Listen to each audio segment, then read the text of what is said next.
veureu ara és un preàmbul per obrir el debat. És una peça que va fer la Isabel Cuixet fa més o menys uns 10 anys. La televisió espanyola, el circuit català, va obrir els seus arxius a diferents professionals i cineastes per dir-los feu el que vulgueu amb el que hi ha aquí.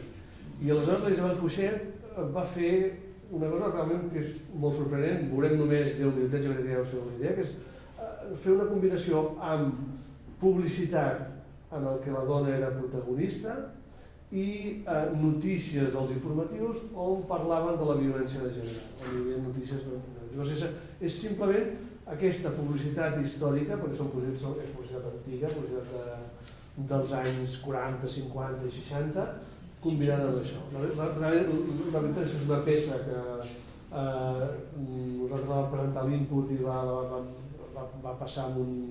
no recordo exactament quina edició de l'Input, que és la conferència de televisions públiques, i va tenir un gran impacte. Realment és una peça d'aquestes coses que fa la televisió que a vegades passen com desapercebudes, però una peça que té un valor i una vigència. Ens posem 5 minuts i després anem a aquesta taula rodona sense públic.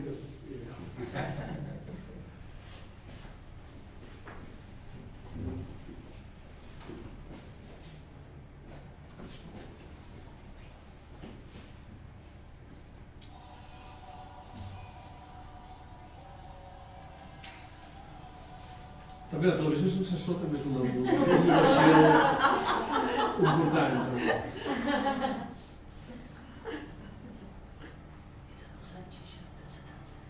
Que com que anem parats serà encara als anys 60-70 això doncs només cal mirar-ho ara.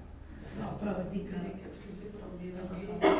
documental l'havíem treballat molt i era tot els anys 60 i 70 i feies molt bona per això i avui hi tornem. Pots escoltar que feia un minut ara?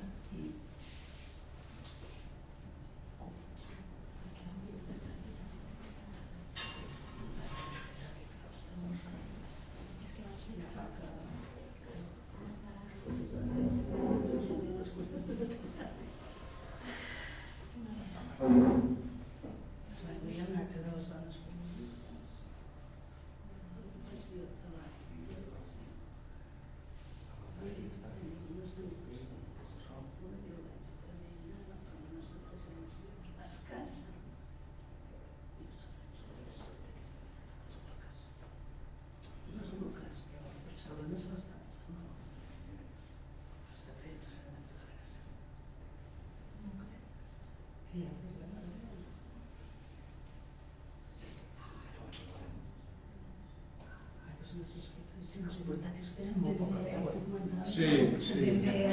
L'any que ve a Solsó ho farem a Vilanova, que es fa tot molt millor.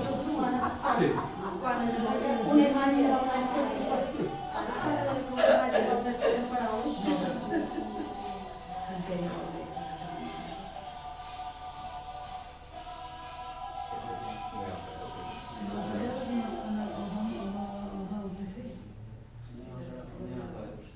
Igual si t'hi poses el micro.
soberano. Una mujer de 35 años, Rosa Olmedo, fue asesinada por su ex marido de varias puñaladas.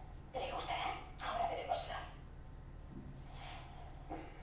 Oh, qué suaves están las sábanas. ¡Qué sorpresa! ¿Qué les has puesto?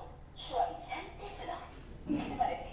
Felicidades, cariño. ¿Cómo voy a dormir? No te olvides de poner flor siempre. En el Alto del Río, Córdoba, un hombre ha matado a su mujer, a la que al parecer maltrataba con frecuencia, y a su suegro. Oye,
Doncs, millor preàmbul impossible.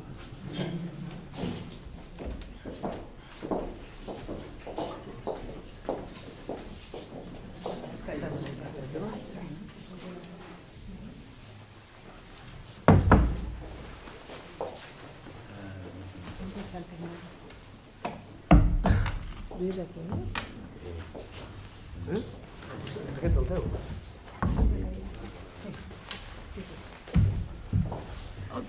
Tu alegria.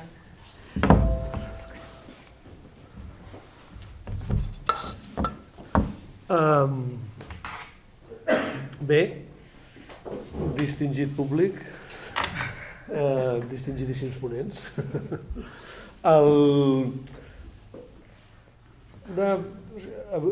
El títol de la taula és el tractament de la violència cap a les dones en la ficció televisiva. El que acabem de veure és violència real amb les dones explicada a les notícies i, evidentment, probablement una del que seria la destil·lació de la ficció televisiva, que és la publicitat. I com en la publicitat el tractament de la dona reflexava aquesta evolució, aquesta lluita, que d'alguna manera, aquest gran canvi aquesta gran lluita per assolir, per recuperar o per aconseguir la igualtat de drets entre els homes i les dones, sobretot que va començar al segle XX i que evidentment en el segle XXI encara estem en un procés de manifesta millora. Sobre el paper dels mitjans i la influència que tenen els mitjans, només un exemple, o l'audiovisual. Al començar, o sigui, hi ha una pel·lícula que és una de les primeres pel·lícules del cinema, que és El naixement d'una nació, de Griffith, on va suposar el renaixement del Ku Klux Klan. I, per exemple, va ser després d'aquesta pel·lícula que el Ku Klux Klan, tot associem el Ku Klux Klan a les creus en flames, i és perquè d'alguna manera, o sigui, no és que això fos la realitat, sinó que era el cinema que va induir la realitat. En el cas que ens ocupa, evidentment, el cinema té una responsabilitat, l'audiovisual té una responsabilitat, la televisió té una responsabilitat, i el que aquí tenim és una taula magnífica amb gent que... Tinc aquí a la Míriam Porter, productora de Distinto Films, que a més és una de les impulsores de CIMA, que pot aportar des de l'experiència com a productora de televisió, però també com una persona que ha lluitat i lluita perquè aquesta igualtat de drets entre homes i dones en els territoris del cinema sigui una realitat. Tenim a Roser Aguilar, directora de Brava, que també ens pot parlar de la seva experiència i com ho ha tractat. Lluís Arcarazo, home, i guionista de Nit i Dia, per tant estàs en minoria, però això estàs bé, no? I Yvonne Griley, consellera del CAC. El tema és un tema molt ampli i jo sí que m'agradaria que féssiu un primer pensament, perquè suposo que tots heu vingut aquí amb un primer pensament. Jo no voldria condicionar-vos amb una pregunta. Fes un primer pensament cadascú de vosaltres i després jo ja us aniré reconduint. Míriam, que ets la més alegre de la taula. Dispara. No hi ha massa motius, però bueno. Sí, no hi ha massa motius, primer perquè avui, un cop més, hi ha hagut un assassinat, vull dir, una cosa que ja ens sona com una cosa quotidiana, que jo crec que ens sembla que és de generació espontània i que no hi ha cap, diguéssim, motiu darrere d'això, que assumim amb absoluta normalitat i que com a societat realment ens ho hauríem de fer mirar, és a dir, perquè no té res de normal, no? Que aquestes coses passin de manera sistemàtica i recurrent. Si lliguem això a el món, diguéssim, audiovisual, com deia el Paco, jo crec que els que produïm continguts audiovisuals i imaginari cultural, no? En el fons la nostra feina és crear referents, crear imaginari, crear, diguéssim, gent en qui emmirallar-te, amb qui, no? Personatges de pel·lícules, de programes de televisió, de publicitat, de tot plegat. Doncs tenim una gran responsabilitat, no? Els que fem aquesta feina, i no sempre en som conscients.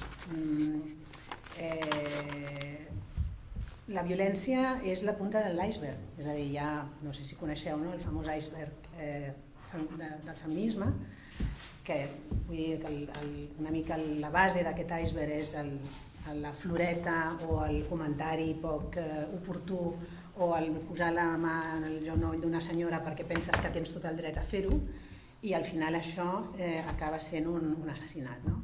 Aleshores, la primera reflexió que faria és això, el mal anomenat micromasclisme, que no és més que un gran masclisme, però que ho veiem normal perquè culturalment el tenim assumit i ens sembla que és normal, no? Que algú et pugui abordar amb determinades actituds de superioritat, doncs això és el que finalment s'acaba metabolitzant en un assassinat, que jo considero que és una qüestió d'estat, és a dir, no és una qüestió ni domèstica, ni personal, ni algo habrás hecho mal, no? Sinó que és una qüestió d'estat que, òbviament, els estats, i ja no només parlo ni de Catalunya ni d'Espanya, sinó en general els estats no s'han pres seriosament i que realment ja urgeix, diguéssim, posar-li fi. Però aquest és el problema, i tu l'has definit.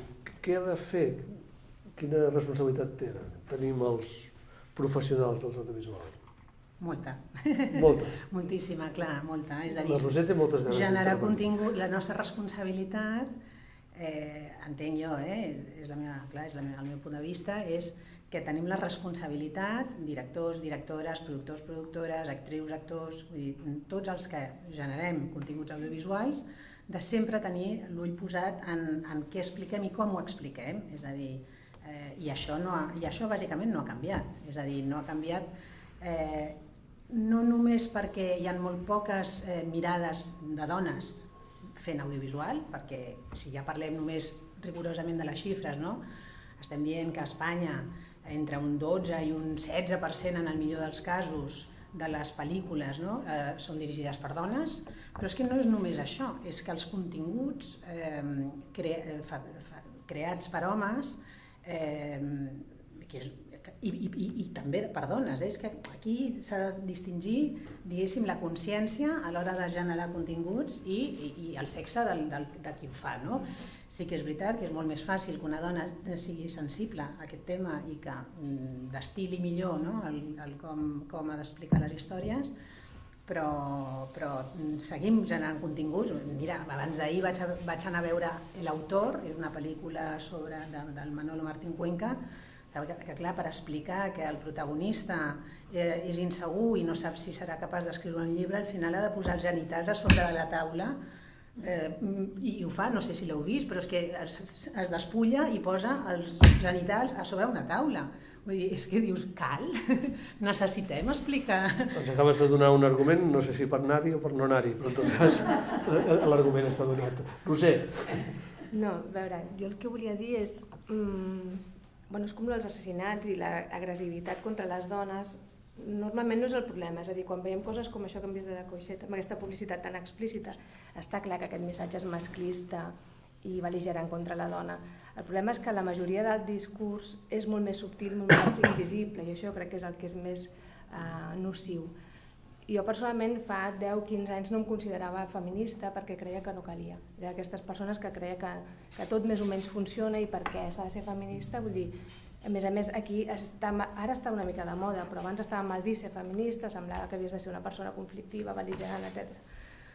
Llavors, què m'ha passat amb els anys? A part de coses de la vida, també he fet 2 projectes últimament, en aquest cas Som Brava, que és l'última pel·lícula que he fet, i un documental interactiu sobre sexualitat adreçat als adolescents que s'està a punt d'estrenar, on també hem parlat molt de gènere, estereotips de gènere, i hem parlat molt amb els adolescents. I la meva conclusió és que realment ha estat tan integrat el patriarcat i tan assimilat, i aquests estereotips de gènere, de comportaments, de conductes, mascle, femella, i això es tradueix no només amb les relacions personals, amb les relacions laborals, amb les conductes diàries, i això en molta part ve determinat per l'audiovisual i pels referents, com deies tu. No? Llavors, què es pot fer? O sigui, a l'audiovisual, cada dia el discurs que moltes vegades, inclús les dones, hem secundat sense ser-ne conscients, fins que no fas com una mena de presa de consciència, i llavors jo crec que realment s'ha d'anar en compte amb moltes coses, és a dir, des d'això que les creadores, o sigui, que hi hagin apenes creadores és molt greu, o sigui, més que greu és una alarma, vol dir, si el món només l'expliquen els homes, lògicament seguiran reproduint els estereotips de gènere en general, sol ser així, evidentment no vol dir que tots els homes siguin masclistes ni dolents, sinó que hi ha unes inèrcies i hi ha un patriarcat on els homes normalment decideixen coses i les dones menys, llavors això es reprodueix també en el discurs de l'audiovisual i es reprodueix en les ficcions i en tot. Llavors, això què implica? Que sí, això, que si el món només expliquen els homes, això es veu molt més perjudicat.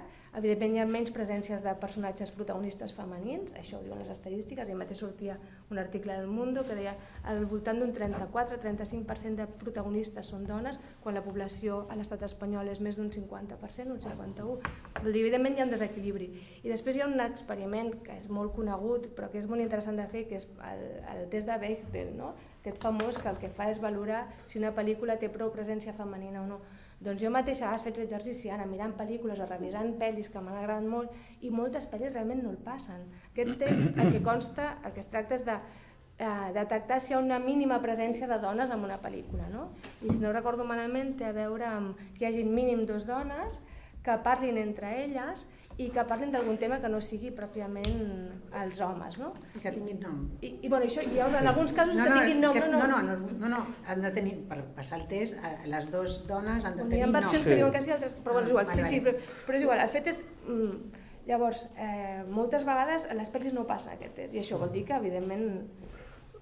Però la pregunta que et faig és evident, està clar que hi ha una violència a la societat, però evidentment una violència de gènere que a més evidentment només fa falta veure el que hem vist en les notícies no, perquè a més aquí es va prendre en un moment determinat la decisió periodística fa anys d'això publicitar-ho perquè creien que era una cosa que, a diferència per exemple que pot passar amb el suïcidi, que publicitar el suïcidi pot ser perjudicial, en el cas de la violència de gènere doncs parlar-ne és una cosa que d'alguna manera és positiu perquè ajuda que les dones denunciïn o que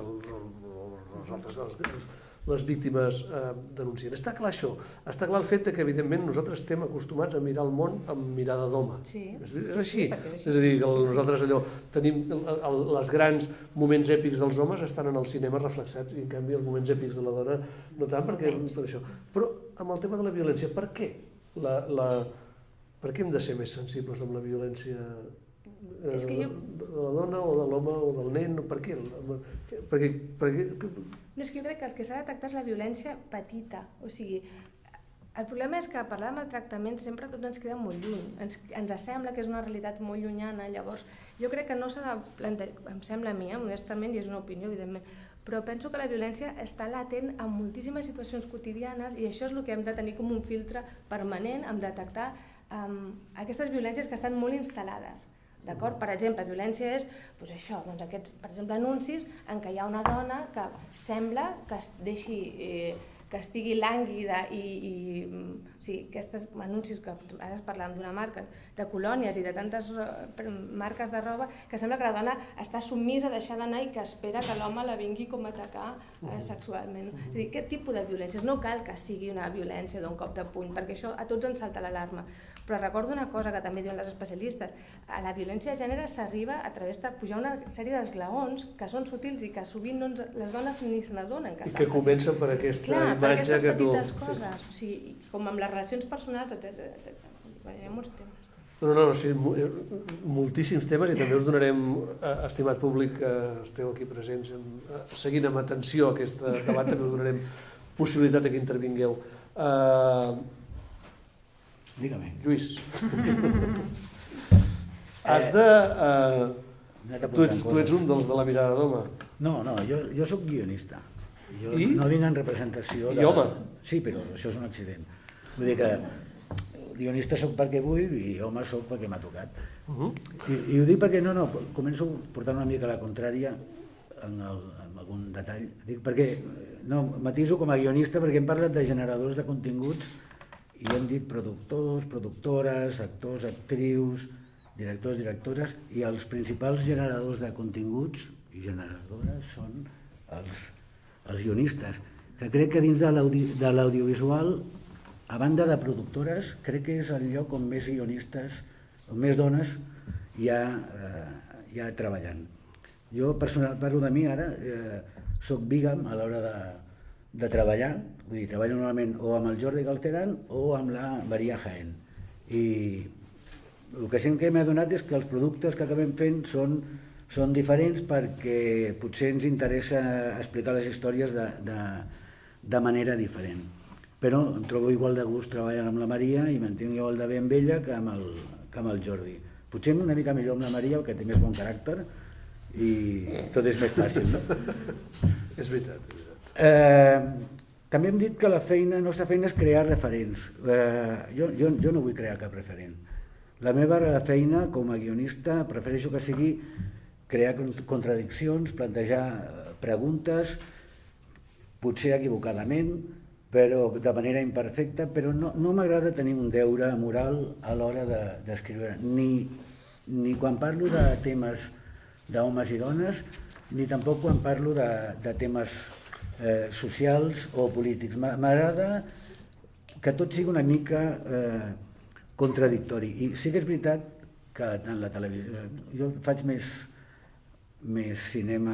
televisió que cinema, i sí que és veritat que té un pes gros amb la creació d'imaginari, però no crec que tots haguem d'anar en la mateixa direcció i que és bo. Tu has fet Nit i Dia. Jo he fet Nit i Dia. Tu has fet Nit i Dia i tu vens amb aquest debat que parlarem de violència. Sí, jo crec que vinc per Nit i Dia. I tu venies, me'n fotran hòsties o vens tranquil, com vens? No, vinc bé, estic a gust. Ja. No, jo dic, per exemple, a Nit i Dia, jo crec que estic aquí per Nit i Dia. I a Nit i Dia hi ha dos coses. Has estat aquí per Nit i Dia? Sí. Hi ha dues coses. A la primera temporada és la història d'un assassí de dones, concretament de dones grans, i crec que el tema de les dones està molt present en aquest. Quants guionistes dones hi havia? Cap ni un. I si hi hagués hagut una, creus que la mirada hauria estat diferent? Home, sí, i si hagués estat un altre home guionista diferent, també hagués aportat... No, estem parlant aquí homes, dones. Sí, sisplau, però jo no et vagis, no fugis a estudi. No fujo, però vull dir, com que treballo amb la Maria, també sé que ella no... Però aquí no vas treballar amb la Maria. No, i si hagués estat la Maria seria una mica diferent. Hosti, has de seguir una mica la línia del que hem preguntat aquí. No, deixa'm dir el que jo vull dir. Jo el que vull dir és, allí hi ha dos punts per mi importants pel tema que ens toca avui. Una que és la violència contra les dones que planteja la primera temporada, que surt a dos nivells. Un nivell que és molt evident, que és un home que mata dones i a més les agredeix, dones grans, i a més les agredeix sexualment, que planteja un conflicte claríssim, quin és, però després hi ha un altre nivell, que és el nivell que planteja la pròpia protagonista, que és la Sara Grau. I la Sara Grau, el test aquest que has comentat, crec que el passem, però no estàvem... Jo no sabia que existia. Perdona, el passa o no? La veritat és que no he seguit la sèrie. No, però... Hòstia, fatal, és molt bona. Home, teniu una de secundària, però no ho sé que és molt bona. No, ella és la protagonista i és una sèrie on les dones tenen un pes, tenen més importància les dones que no pas els homes. I a més, jo crec que hi ha un tema que defineix la nostra protagonista per aquest micromasclisme que parlàvem. Una cosa que indigna del personatge, indigna entre cometes, és que ella clarament no vol tenir fills. Llavors és una dona que no té una raó ideològica ni una teoria general de per què no s'han de tenir fills. Senzillament no és la seva prioritat. Mentre que el seu marit sí que vol tenir fills per retenir-la, ella, des del primer moment, no vol tenir fills per no seguir-se lligada. Aquesta seria la gran teoria que té. I l'altra és que durant tota... és una microtrama que recorre tota la temporada, que és que ella es jubilarà, el director de l'Institut de Medicina Forense, I tothom sap que la persona més preparada per ocupar el càrrec és ella. I per nosaltres hagués sigut fàcil i satisfactori per l'espectador fer que al final, després de tot el que ha patit, li donen el càrrec. I vam decidir que senzillament no li donaven el càrrec perquè és el que passa. Llavors és una dona que per ella la família no és important, que és sexualment molt activa i transgressora, és a dir, porta una doble vida, i en la segona temporada hi ha un moment que diu jo tinc racons foscos i els vull continuar tenint, i per últim és una dona que per ella el més important, a part de la seva llibertat personal i d'allò, és la feina. I en aquest sentit plantegem qüestions de violència, una que ja et dic que és molt evident, que és aquesta violència brutal, que a més van buscar aquest tipus de víctima que fos no només una dona, que no fossin dones desitjables, que fossin dones grans, i que la relació sexual ja fos realment conflictiva des del primer moment, no? Conflictiva i violenta. Però per nosaltres també era molt més, quasi tan important, o sigui, el que enganxava l'espectador seria la trama dels assassinats, però crec que on teníem el discurs potent era amb això que anomenem el micromasclisme, no? La discriminació laboral, el paper de la dona, si una dona està obligada a ser mare en aquesta vida, hi ha un moment en què ella ho explica una mica, que no té ganes de ser mare. La meva aportació va per aquí. Llavors esteu generant referent. Sí, de fet, quan... Ho dic perquè no ho has dit i a mi em sembla molt rellevant com a dona. Sí, és que... Està molt bé perquè aquí es passen el moderador per... Perdona, no, està bé... No, és que és això, aquest és el clima que hem de generar. Fantàstic, no dic com a... No, dic endavant. És una dona violada a la primera temporada amb una... A més és... No, però acabo ja de la infància. Sí, no, però és que a la primera temporada hi ha un moment que crec que és paradigmàtic d'això que estem dient. Ella, com a forense, reconeix a una dona que ha patit unes agressions sexuals i per part del seu exmarit, que conviuen junts perquè no tenen... Hola a tothom. Hola. No tenen possibilitat... No ha estat culpa meva, però... L'Oriol Salapatau, el responsable de ficció de Televisió de Catalunya. Estem parlant de nit i dia i de les bestieses que fan Lluís. No, doncs hi ha una situació en el capítol 6 o 7 de la primera temporada, que és que ella com a forense ha de reconèixer a una dona que està separada del marit però han de conviure junts perquè no tenen diners per separar-se, i el marit l'ha violat i li ha pagat, i llavors la Sara li fa un discurs molt ben construït dient que ella ha de denunciar el seu marit i ella l'altre diu que no ho pot fer perquè necessita els diners, i l'altre diu ho has de fer per les dones, i ella diu no, ho faig pels meus fills. Però després quan arriba a casa el marit vol tenir sexe amb ella no vol i l'acaba violant el marit i ella no ho denuncia. Llavors és en aquest aspecte que a mi no m'agrada donar lliçons a les coses que escric, m'agrada més plantejar... Però això no és donar lliçons, això és justament generar un referent, això està molt bé. Bueno, no sé, perquè vaig rebre alguna crítica dins del propi equip, o sigui, les dones que treballaven en l'equip estaven una mica indignades perquè la Sara permetia això i no ho denunciava. I a mi em va semblar interessant, però jo m'estimava més que això generés un debat i una contradicció de la diferència que hi ha entre el que nosaltres pensem que s'ha de fer i el que acabem fent, que no només és en aquest aspecte, la vida. Tu no has vist brava tampoc, oi? No, però mira, us heu de prometre que us mirareu l'un a l'altre. Les coses, mirarem les coses. Com que m'has preguntat, dic, m'allargo una miqueta més. Perquè el resum de la dona has donat una sèrie de coses importants i aquesta no l'has dit i per mi és absolutament clau en com és ella i en tot el que passa. Correcte, perquè parlava de la primera temporada. Ivonne, què tens a dir? No, perquè clar, la Ivonne és la reguladora, està en el Consell Visual, ella és la que tindria coses a dir. No sé, dic tant del Lluís, que podries dir molt, o de nit i dia, i del tema. Sí, no em pronunciaré directament sobre... Per què no? Lògicament. Sí, Però nosaltres com a regulador hem de fer les anàlisis molt sistemàtiques i precisament em cridava l'atenció per explicar què és el que fem com a regulador de les imatges que hem pogut veure.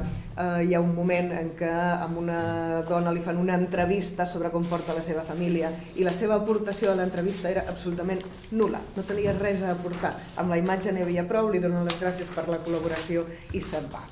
M'ha cridat especialment l'atenció perquè, a part de ser la representació de la nul·litat absoluta del que s'espera o del que s'esperava en aquell moment d'una dona aquí, precisament les altres imatges que hem anat veient totes eren més, eren no tant de ficció sinó que eren o bé d'informatius que han estat aclaparadores sobre els assassinats o bé de publicitat o bé de debats o entrevistes. Això més aviat era una entrevista. El nostre punt de mira com a regulador l'hem posat més o l'hem exercit més i de manera sistemàtica sobre aquest tipus de programes que no pas sobre els de la ficció. Sobre els de la ficció, per què? I hem posat més l'accent en aquests programes perquè és on, des del punt de vista de la regulació, de les recomanacions d'obligatori compliment que nosaltres podem donar si aboca tot el gran gruix i perquè la frontera, quan estem parlant de programes de ficció, per això dic que no avaluaré en aquest cas, o ja, si no parlem ja de sàtira per descomptat, és molt més prima i és molt més laxa. I què creus que influeix més en la gent? La ficció o això? Les dues coses. L'informatiu, la publicitat influeix gairebé com la ficció, perquè el que crec que fa la ficció és establir patrons. Simplement amb un acte que nosaltres veiem en ficció, però també en informatius o en publicitat, però especialment en ficció, que darrerament la ficció la tenim des que hi ha els nous models de consum, Netflix, diferents plataformes, la ficció, cada vegada en volem més des de llocs on no ens havíem imaginat mai que estaríem veient ficció, demanem a cada hora, a cada minut, encara més ficció.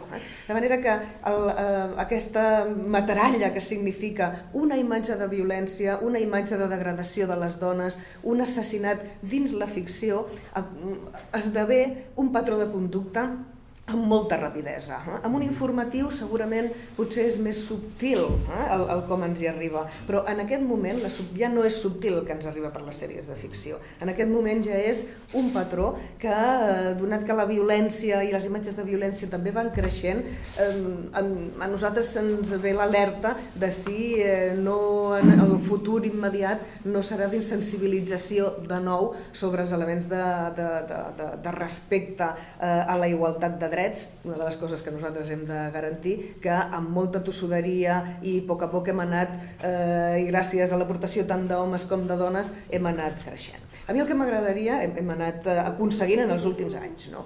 El que m'agradaria com a regulador, el que sí que puc fer, és a dir, excessives dades sobre què passa a la ficció no les tenim, però sí que en les observacions que nosaltres anem fent de manera sistemàtica també observem quina és la presència d'homes i dones en ficció. I concretament jo crec que hi pot aportar algunes dades que havia portat. Aquí són del 2016, de fet, és de l'informe de diversitat que elaborem nosaltres cada 3 anys, el primer el fem el 2003, i potser és interessant d'aquesta poca dada que tenim, però que sí que ens diu que en l'últim informe en la ficció televisiva les dones ocupen un 46,8%.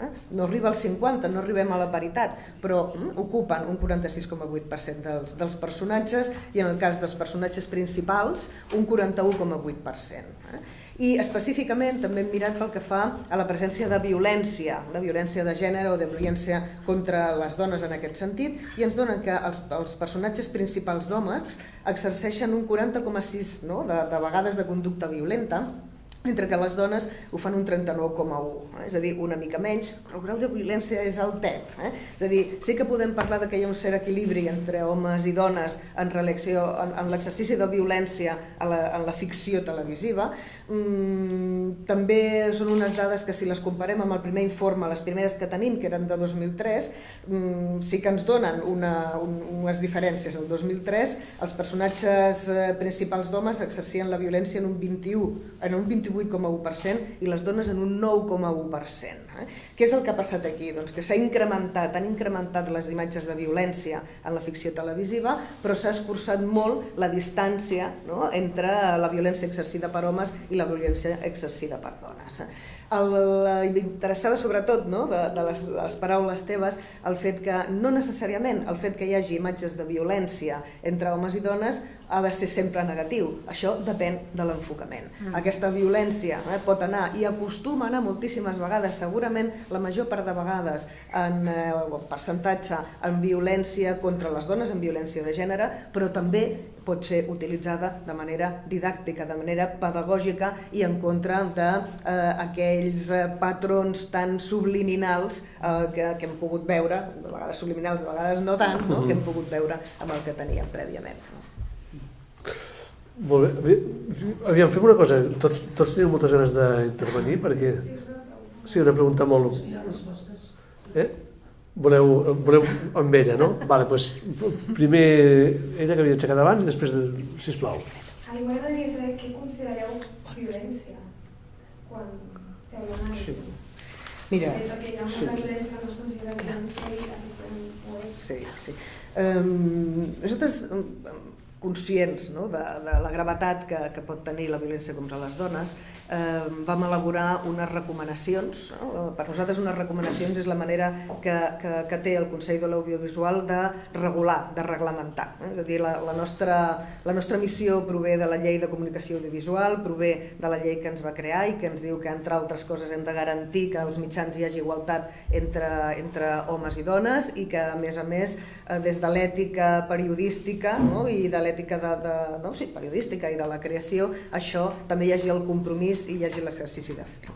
En aquest sentit, hi ha unes recomanacions que pots trobar perfectament a internet i que estan establint en cada una d'elles quins són els límits i quines són les línies que no pot traspassar un mitjà de comunicació o un mitjà de creació.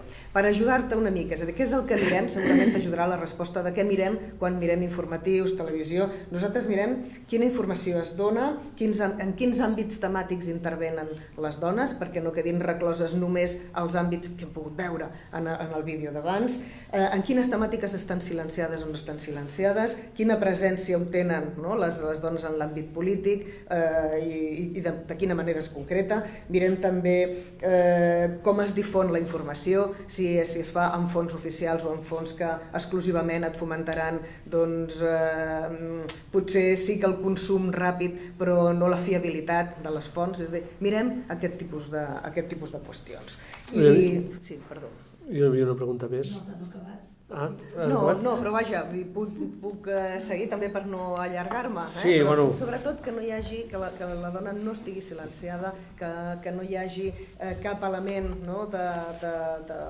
en què quedi aminorada, que no hi hagi violència explícita, que no hi hagi comentaris vexatius.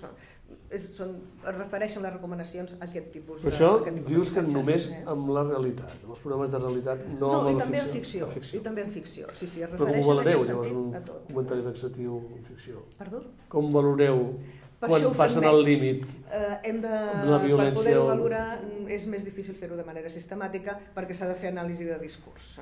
I no podem comptar notícies, no podem... És a dir, per això no puc valorar en aquest moment el que tenim a la mà, el que ens has pogut explicar. Malament, no s'ha tenir una multa. No, però el que sí que hem pogut detectar, sobretot quan hem analitzat els mitjans, i sobretot mitjans de l'àmbit català, TV3, 8TV, Televisió Espanyola a Catalunya, que cada vegada hi ha més compromís i que cada vegada els missatges que no segueixen aquestes recomanacions que hem fet per un llenguatge habitual... Us fan cas. Sí, en els últims anys ha augmentat la fiabilitat molt, la veritat és que sí. A veure, d'entrada entenc que les persones que se'ns ha convidat a participar d'aquest acte està bé que ens presentem, perquè no som de ningú, oi? Llavors, jo vinc aquí en tant que component, no membre, no m'agrada la paraula membre, de l'Associació de Dones Periodistes de Catalunya. Després, com a compromissària llargament en el món de la lluita per uns drets igualitaris entre dones i homes a partir de la meva llarga presència del feminisme de Barcelona i després dels anys que vaig estar a Dones d'Igualada, en tant que vicepresidenta i també component de l'entitat. Bé, penso que aquesta trajectòria i la meva pròpia personal m'avala per poder dir el que vull dir. En primer lloc, vagi per davant també, que jo entenc que ningú neix violent. O sigui, no som violents per naturalesa. Jo parteixo d'aquí, puc equivocar-me i no he fet cap estudi biològic de la persona en aquest sentit. Però entenc que ningú neix amb un format, amb un perfil o amb uns referents pròpiament que l'empenyin a definir-lo o a atorgar-li atribucions, diríem, redundantment, violentes. D'altra banda, sí que vull, i em sap greu perquè va ser alumna meva, però no hi ha cap dubte del que és la violència. Jo penso que no hi pot haver cap dubte. Violència és el contrari a no violència. Vull dir, no per una definició de contraris, però jo penso que no hi ha cap dubte en què vol dir, en què és violència. Hi pot haver estadis, manifestacions, i en aquest sentit jo apuntaria en que, vergonyosament, en el moment en què estem ara, i si ens mirem des de fa 42 anys, i més a partir del document que ens presentava la Isabel sobre les dones, sobre els anys 60-70, tot i que les intervencions informatius de dones assassinades semblava que eren més recents, el documental era prou, feia una exposició prou evident del perfil de submissió de la dona dintre del marc d'una societat patriarcal. Però no en vull parlar ja de societat patriarcal. Vull dir, ja hem cremat molts cartutxos, encara existeix, no morirà així com així la societat patriarcal. Però sí que, a propòsit del que ha dit la Ivonne, i ella com a representant dels òrgans que d'alguna manera controleu, reviseu, superviseu els possibles discursos en els que hi ha contingut de violència dels mitjans audiovisuals i per extensió, evidentment, hem de parlar de cinema, també hauríem de parlar del que són pròpiament també ja no el teatre, també el teatre normalment, que no sigui l'audiovisual en format com s'entén, també hauríem de parlar dels videojocs, per exemple, de molts documentals audiovisuals que porten una pedagogia en la que hi ha d'una manera molt subliminal inclosa una certa, si no apologia, una certa acceptació, normalització de la violència. Bé, jo entenc que la societat, evidentment, no és violenta, perquè sí, sinó que hi ha algun factor que empeny a que les persones puguin ser violentes. Jo no entenc així, i permeteu-me que això ho puguem posar en tot cas a debat. Estem en una societat cada cop, i a 42 anys vista, d'haver ressuscitat, entre cometes, i mireu com estem ara, del franquisme i d'una dictadura, i d'un model en què la dona no era ningú, ja no cal que entrem en mil perfils, més enllà de la violència física, la violència psicològica, la pròpiament, diríem, domèstica, la que puguem entreveure a la publicitat. Més enllà de tot això, per mi hi ha una societat que ha anat emmalaltint. Per mi la persona violenta és un o una psicòpata social. És una persona que ha emmalaltit i que ha emmalaltit per mi, per una raó. Per què? I no banalitzo, Jo entenc que des del moment en què cada cop hem tingut més accés als mitjans audiovisuals, diguem, televisió, cinema, videojocs, ja no diguem ara les xarxes socials, els YouTubes i etcètera. Cada cop, o sigui, en una persona aparentment sana, sense cap problema, determinades imatges no t'alteren. Ara, si no existeix una regulació autèntica, una legislació que realment penalitzi el model o els arguments que es presenten en determinats... O sigui, cada cop hi ha més pel·lícules amb violència, cada cop es torna moltíssim el perfil de la dona que no és no ningú, sí, i per mi això ha de ser una batalla legal. Han de ser des dels mitjans, des de la supervisió i la justícia, per descomptat. I per últim només vull dir, les penes contra qualsevol acte violent, per mi, són poques. Molt bé. Esperem... Moltes gràcies per aquesta intervenció. Si vols breument, quan vulguis, em passi No, el torn. no, perquè ara ha de parlar l'Oriol Salapatal, que acaba d'arribar i que estava... Però m'hi referia. I jo crec que és molt interessant el que ens pugui dir. Sí, no, Oriol, t'has perdut la part més interessant d'aquesta taula rodona, que ha sigut la meva presentació. No, la meva presentació.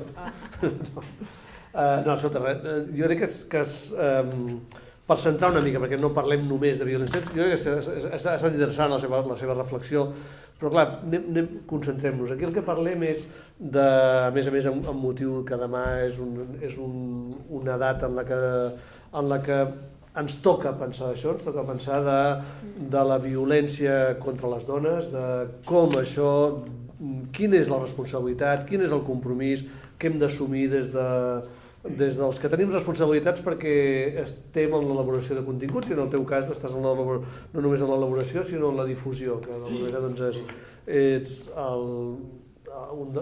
dels que estem aquí del que tens més responsabilitat. Ostres. Doncs per tant, com que tu ets el que tens més responsabilitat i a més ets el que has arribat més tard, simplement sí que ens agradaria que diguessis vosaltres des del Departament de Ficció de TV3 com valoreu això, és a dir, quines són les mesures que preneu, quin és el criteri que vosaltres apliqueu. D'acord. Bé, disculpeu, com us deia abans, que he arribat una mica tard, però encantat de participar en aquest debat. De fet, Televisió de Catalunya es regeix per un llibre d'estil que està compartit també amb el CAC, amb la qual cosa està molt tipificat tot allò que, sobretot, no hem de fer. En aquest sentit, ho tenim bastant treballat.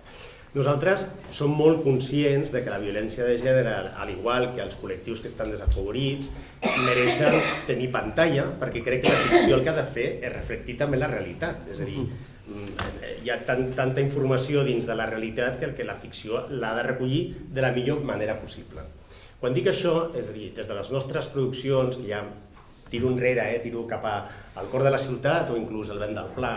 Si recordeu el Vent del Pla hi havia una parella, que era l'Anna Vilarassau i el Jordi Boixaderas, que començava ja la sèrie amb violència de gènere. De fet, el Jordi Boixaderas era un maltractador.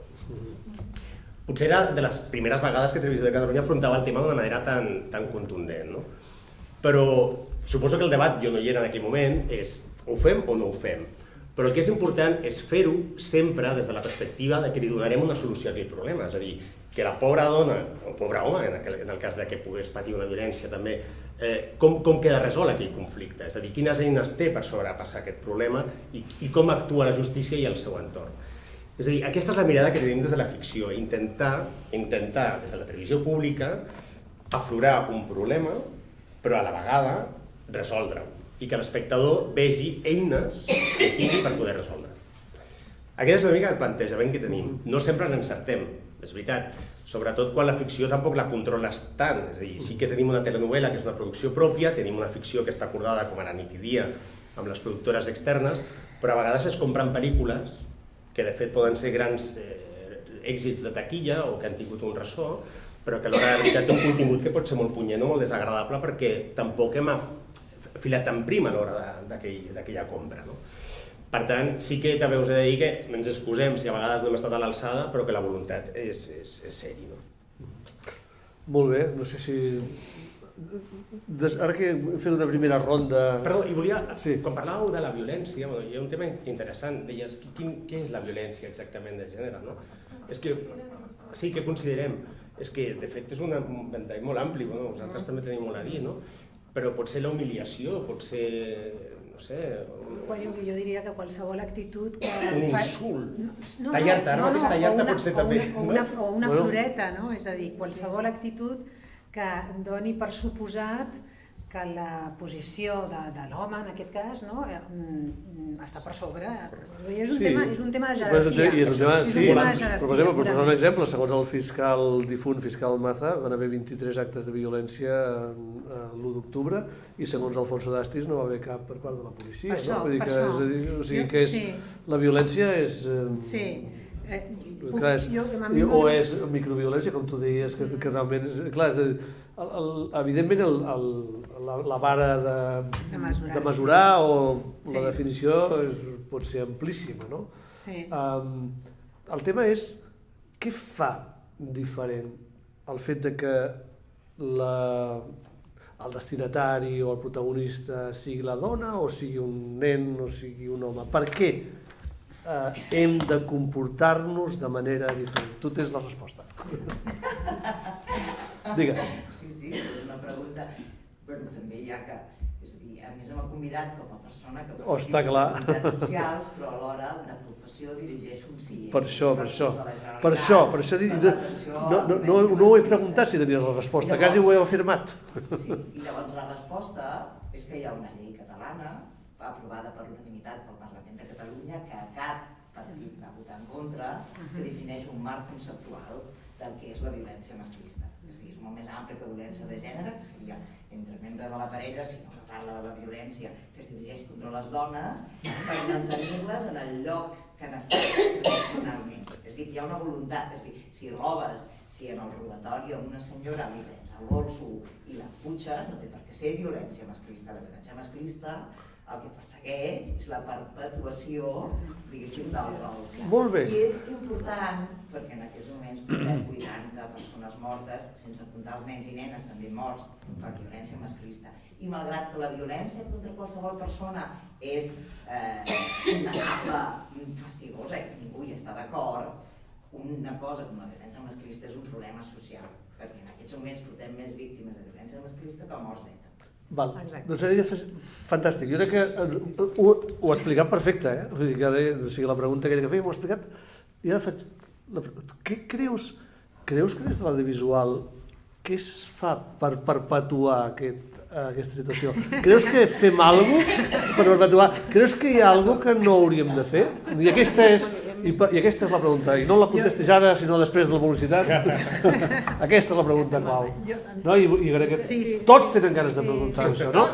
Bueno, però ella ho ha parlat fantàstic, eh? Fins ara és la que ho ha explicat millor. Digues, tu què creus? Des de l'audiovisual. Bueno, primer de tot, felicitar-vos per la iniciativa, trobo que sigui molt interessant. I sí, hi ha una responsabilitat. Cada un des de la seva professió sap què pot fer, clar, és a dir, però, per exemple, el que dirigeix continguts, per exemple, hi ha moltes companyes que treballen en prevenció perquè tothom diu que això s'ha d'actuar des del començament, que s'ha de canviar els rols, que s'ha de socialitzar els nens i les nenes d'una manera diferent, però, per exemple, hi ha companyes de professió que el que fan és prevenció als instituts, que el que posen sobre la taula, per exemple, és que hi ha nous moviments de noves masculinitats, és a dir, que el noi no és agressiu, però la masculinitat tradicional sí que és agressiva. Llavors, les reflexions de noves maneres de ser home o de ser dona, com no tenen referents. Com el noi més compromès, més sensible, per exemple, si parléssim ara del Merlí, seria, entre cometes, el pagafantes, i en canvi, per exemple, els productes audiovisuals continuen refermant l'estereotip del noi malote. Però del que estem aquí, tu has vist Brava o has vist Nit i Dia? Has vist? Hi ha alguna cosa? Però ara resulta que Brava, unes companyes del CIE van fer la projecció, però jo no l'he vista. No has vist? I el Nit i Dia no, però per exemple... No, és que m'encantaria que el critiquessis, t'ho juro, A mi m'agradaria parlar sobre el tema dels referents, de reflectir la realitat... Va, vosaltres, vinga. Els referents, ens agradi o no, vull dir, Lluís, els fem, vull dir, els hem de... No és opcional, és a dir, clar... Però no és la nostra feina. Bueno, almenys la meva no. No, però que no és un... No, ja. Accepta les crítiques. Però estàs... No, si no és una crítica, és una reflexió, és a dir, nosaltres construïm imaginari cultural i, per tant, ens agradi o no ens agradi, estem proposant referents més encertats o menys. Jo aquí no entro, si són encertats o no. Això puc estar. Estic parlant d'això, per tant, els referents hi són, no? tu deies de reflectir la realitat. Bueno, la realitat, és a dir, clar, ara, al mes de novembre del 2017, ens sobta molt, no?, el vídeo que hem vist abans, perquè ens sona com una cosa que ja no passa, que allò sí que era masclisme, ara no, vivim en una societat totalment, diguéssim, igualitària, amb igualtat d'oportunitats. No, no és així. Passa que els ulls que tenim avui ens fan ser molt crítics amb un vídeo que reflecteix una realitat de fa 50 anys i jo, tant de bo, d'aquí 50 anys, aquelles feministes que tu deies abans, jo abans no era feminista i ara ho soc, no? El feminisme tan denostat aposta, és a dir, el feminisme se l'ha estigmatitzat perquè no interessa que hi hagi feminisme, perquè el feminisme fa canviar, diguéssim, la realitat i els paradigmes i fa que la societat avanci i que aquesta societat sigui cada cop menys controlada pel patriarcat.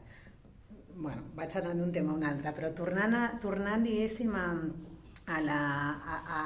als ulls, és a dir, nosaltres tenim un filtre, que és el filtre cultural. Jo abans parlava de micromasclisme. El micromasclisme és el masclisme cultural, no té més, vull dir, no és una cosa molt complicada d'entendre, és a dir, és allò que tenim absolutament... Digueu-li un altre nom perquè queda com simpàtic, això de micromasclisme. Masclisme cultural. Millor.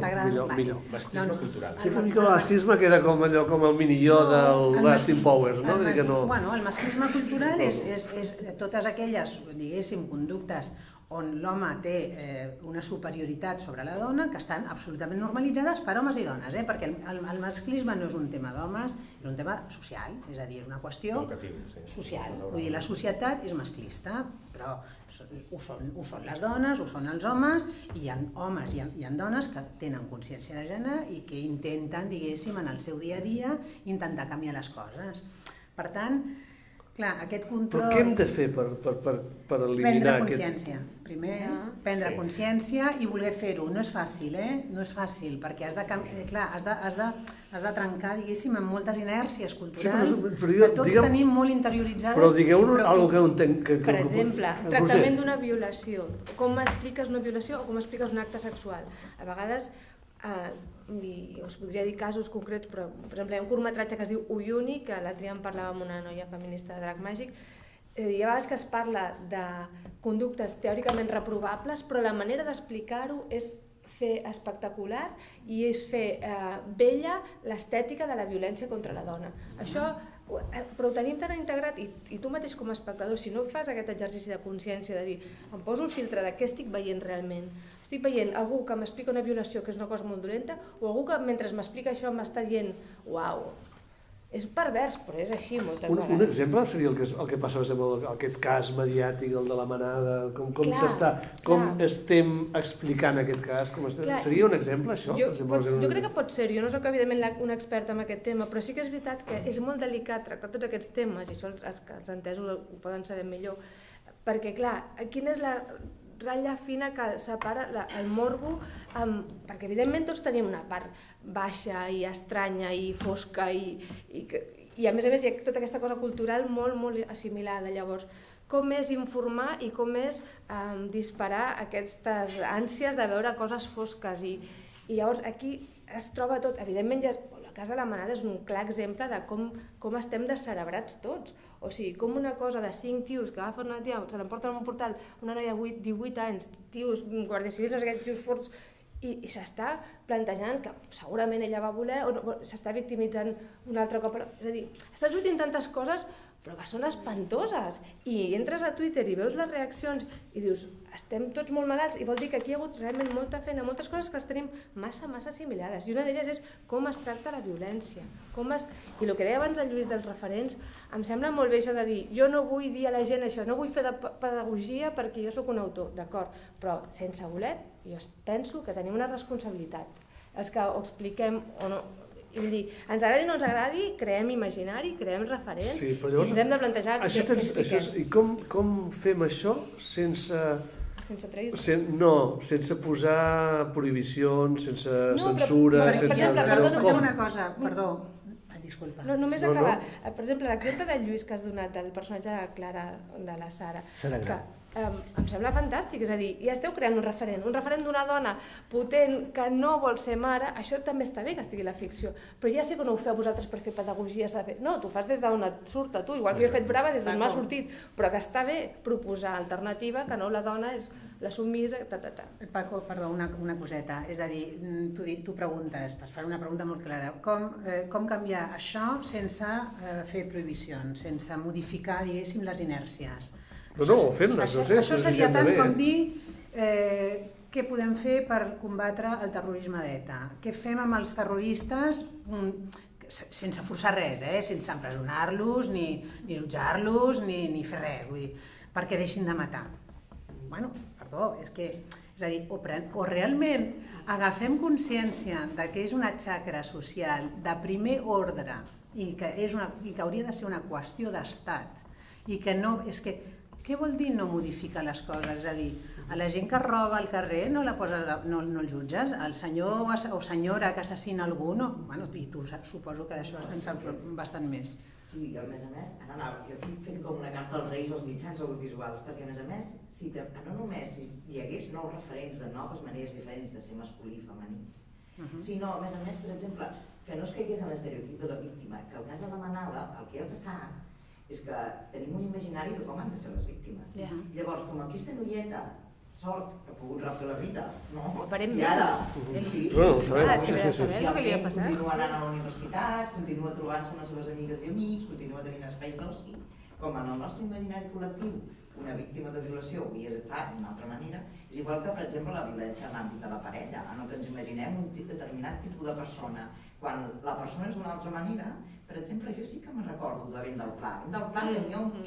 Sí, era això. Vent del Pla no la pagava, Sí, la maltractava, però... La vexava justament. I m'agradaria també comentar un altre... Sí, no, perdona, Roser, sí. No ho diguis. Bueno, no, que també és un tema que crec que no estem tractant, que això també té molt a veure amb com, per exemple, s'explica la dona en els mitjans, com es cosifica la dona. Això també té molt a veure amb la violència contra les dones. No és només violència on és una violació, és tot això que estem dient. I també altres temes que us deia, d'aquest documental que hem fet sobre sexe per adolescents. I una de les coses que a mi més m'ha xocat és que la majoria d'ells et reconeixen, i de veritat que hem buscat perfils heterogenis de per tota Catalunya, que la majoria d'ells aprenen la sexualitat a través del porno, a través d'internet, i evidentment el porno dona uns patrons supermasclistes i de submissió. Llavors, tot això jo crec que és el caldo de cultiu de totes aquestes conductes. El senyor Arcarazo fa molt de rato no parles. No. No sé si... No, algú ha dit que realment crec que el problema és quan fas atractiva com ho ensenyes. Sobre això faig una mica de reflexió. He estat involucrat en 2 projectes on el tema de com ho ensenyes ha sigut important a l'hora de fer, en un cas, una pel·lícula, que és l'adaptació de Salvador, i amb l'altre tornarem un moment a Nit i Dia, em sap greu els que no l'heu vista, però ja ho explicaré. La podeu veure al 3 de la carta i el senyor Oriol Solapatau estarà molt content. Vull dir, a Salvador vam mostrar l'execució de Salvador Puig Antic de manera absolutament explícita i va ser una escena que es feia insuportable per molta gent i no era una opció estètica, era una opció ètica. Era una decisió que estava basada en la voluntat de mostrar la brutalitat no només de la pena de mort, sinó del mètode aquell medieval que es va fer servir, perquè la voluntat que volies aquí era crear rebuig. Llavors el Manel va fer un fantàstic pla circular amb una il·luminació tètrica i realment tot ens portava a dir, bueno, això és que no, és intolerable.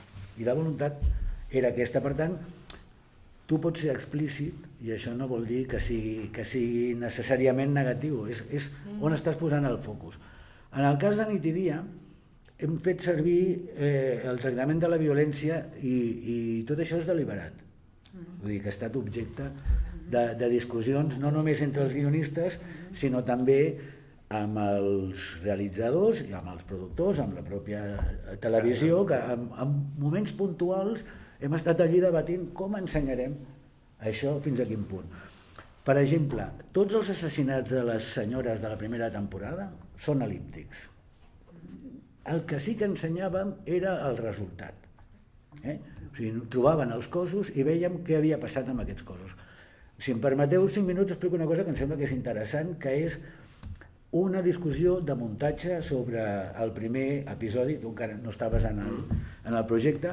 En el primer episodi, la protagonista Sara Grau recorda el dia en què va fer un aixecament de cadàver d'una senyora que porta 2 setmanes morta lligada en un llit i que ha estat colpejada i violada. Per guió, ells entraven, era una senyora que patia la síndrome de Diògenes, la casa ja et preparava per un escenari, era un escenari que et preparava per una qüestió terrible, anava acompanyada d'una noia que era el seu primer dia com a forense, no tenia experiència en aquest tema, entraven a l'habitació, que això ho preparava una mica com el Silencio de los Corderos abans de veure Aníbal Lecter, no? Cuidado, el que et trobaràs, i anaven preparant a l'espectador. Entrava a l'habitació, es posava Vicks Vaporub a d'allò, la noia jove no se'l volia posar per fer-se la xula, i tal com estava escrit en el guió, era, entraven, tu els veies entrar, i des del punt de vista de la persona morta, veies els forenses i els policies que entraven, la noia jove li agafava una arcada i havia de sortir. I així era.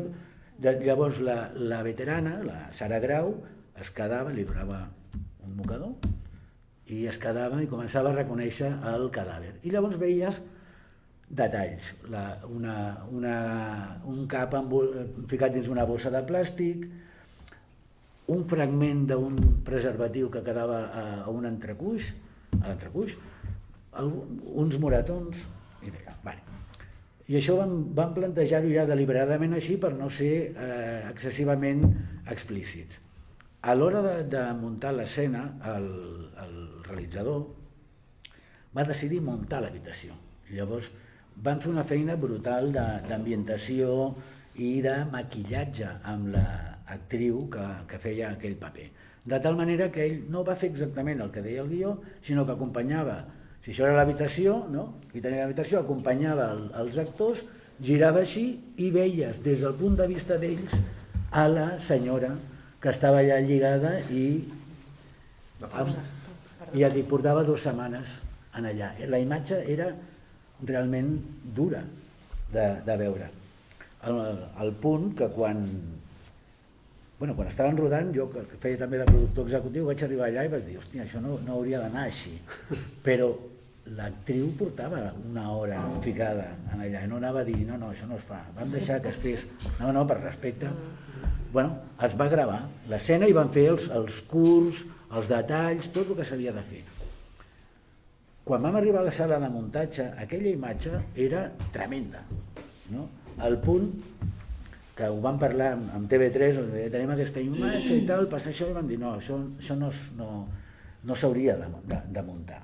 Llavors vam tornar a la sala de muntatge i vam tornar a l'origen, que és, des del punt de vista del cadàver, veus en allò, la noia surt i tal. I llavors la Sara Grau s'ajup i troba aquest fragment de preservatiu, veiem la cara i tal. Com que això havia generat una mica de debat intern dins de l'equip, nosaltres a Mediapro tenim un geni del muntatge que és l'Aixarà.